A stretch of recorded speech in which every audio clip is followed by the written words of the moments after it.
From the legends of yesteryear, the West Indians Malcolm Marshall, Curtly Ambrose and Courtney Walsh, to modern-day greats such as Glenn McGrath, cricket's fast bowlers have always drawn admiration and fear in equal measure. South Africa has a rich tradition when it comes to fast bowling. The sun-baked pitches are the perfect breeding ground for super-fast quicks, and the world's #1 bowler is their latest superstar.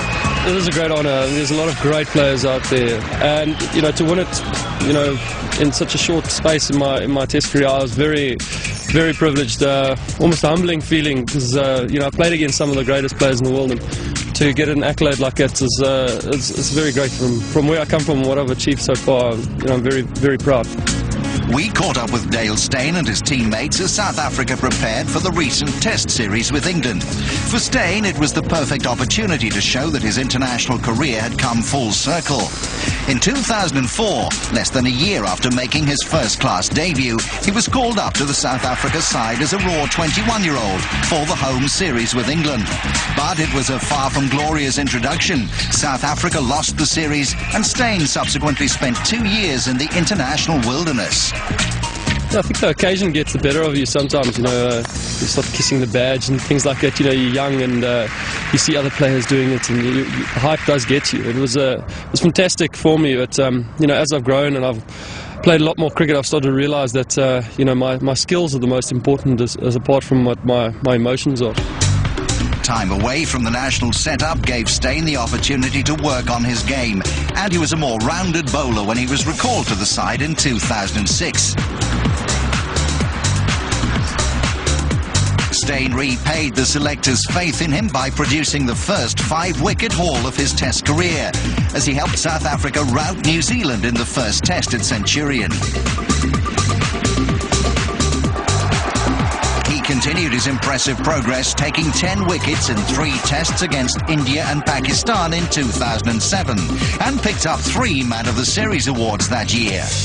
By the end of 2007, he'd surpassed the legendary Alan Donald's record of the fastest South African to reach 100 Test wickets. I think when I was younger, I didn't know much about cricket. Had some family come over for Christmas, and a cousin brought over a cricket bat, and one thing led to the next, and you just kind of get caught up in the whole hype after that. Christmas time, there's specials and everything going on, so I got myself a little junior kiddies garden cricket set, and the rest is history, I guess. Increasingly regarded as one of the most dangerous and prolific fast bowlers around, in September 2008, Steyn was named the ICC Test Player of the Year, having taken 86 wickets at an average of just 18.1. He capped the best year of his career with a hugely successful tour of Australia, considered the toughest examination for a fast bowler. Steyn passed with flying colours. The highlight was the prestigious Boxing Day Test at Melbourne's MCG, in which a crucial first innings of 76 with the bat was followed by a match-winning 10-wicket haul with the ball. Going out to bat there was no real pressure on us, to be totally honest with you. I mean, we were so far behind, and we had almost we hadn't, as a side, hadn't written the game off. But I think many people had kind of thought, we'll get bundled out and they'll bat again, put on a big score, and then probably get bundled out again and go into the final Test 1-all. So we went out there and batted with a lot of freedom. Fantastic game. I'll always remember it. I probably hit 1 of 2 sixes in the game, so that was my favourite thing. And 76 against Aussies, I'll cherish that for a long time. Steyn was now the best bowler in cricket, and his performances in Australia helped South Africa to an unprecedented first series win on Australian soil. Yeah, there was a lot of emotion at the end of that second Test match, where some of the guys have been there 4 or 5 times before and never won. So it's a fantastic feeling. Like I say, I'm definitely a team man, and to see some of the guys having tears in their eyes after a win like that, it shows you that this is the game that I want to be part of. These are brothers that I have now. It's family, and you want to win more like that. You want to have that feeling, and to do it against one of the better teams in the world, if not the best Test team in the world in Australia, is a fantastic achievement. South Africa were also ranked as the best one-day side in the world, but failed to live up to their billing in the two major ODI tournaments in 2009, the 2020 World Cup and the Champions Trophy. You can't take that number one ranking onto the field. It really doesn't mean anything for you once you step onto the field, whether you're the number one bowler or batsman in the world. If you get a good ball, you know, that's it. If you get a good game or somebody plays a good game, you know, those rankings mean really nothing. So I don't think it ever played any pressure on us in the 2020 or the ICC. We probably just lacked the skills that we needed in the ICC tournament, the 50-over tournament. But we were probably outplayed by one individual in the 2020 final. An inspirational performance from Pakistan's Shahid Afridi accounted for South Africa in the T20 final. But Steyn remains a fan of the shortest form of the game.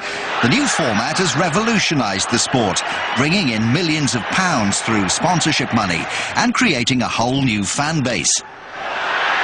The Indian Premier League has also proved extremely popular with players and fans alike. You don't often get to play in front of such big crowds, 60,000, 70,000 plus people. Almost feels like you know, at a football game, you know, with those big stadiums. I know, yeah, in South Africa we only get the small crowds of 20-odd thousand. It's full capacity, so it's something really, you know, fantastic to experience. You know, just to be there, let alone playing the game, is fantastic. The IPL, they pull out all the stops with, you know, the dances and the fireworks and everything. Still only 26, Steyn has established himself as a key member of the South African Test, One-Day and T20 sides. 15 wickets in the recent drawn series with England, despite missing the first of 4 tests through injury, took his tally to 185. And now he has a chance to break Sean Pollock's record for most test scalps taken by a South African. In the meantime, Steyn heads to India for the IPL's 3rd season and has the T20 World Cup to look forward to in the West Indies in April. There's a lot of cricket to be played, and if I look too far ahead, you know, I don't know where to look too far ahead at the moment. So I've really just got to focus on my next game, where I am right now, and concentrate on winning the next game for South Africa. I think that's my main focus right now.